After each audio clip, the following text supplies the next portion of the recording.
So, first of all, look around you. Take a look at the person standing next to you. What we are looking at today is not just a building, it is a living, breathing example of what happens when a community refuses to give up on each other. Standing here outside these doors, it is hard to believe that this was once just a 4,200 square foot empty factory. Today, because of you, it becomes a sanctuary.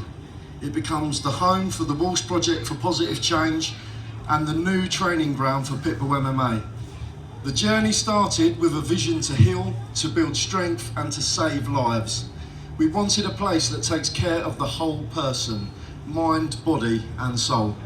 Inside these doors, we have built a massive dojo and multi-use training area where people can find that inner strength.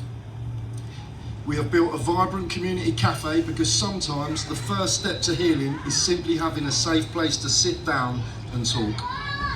We have a dedicated meeting room ready to provide counselling, physiotherapy and vital wellbeing services.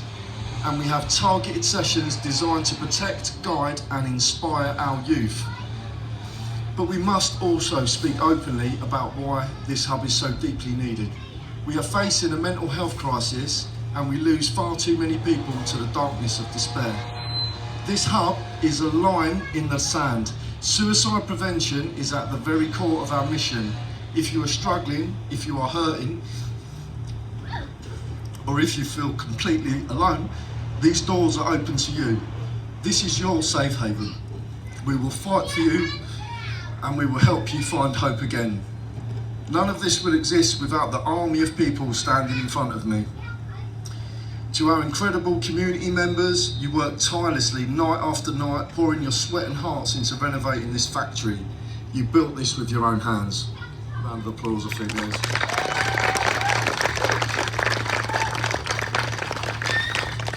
To our amazing local businesses, you stepped up when we needed you most. You donated materials, offered your services and gave us your backing. You didn't just invest in a building, you invested in the people of Nuneaton and Bedworth. I cannot thank you enough.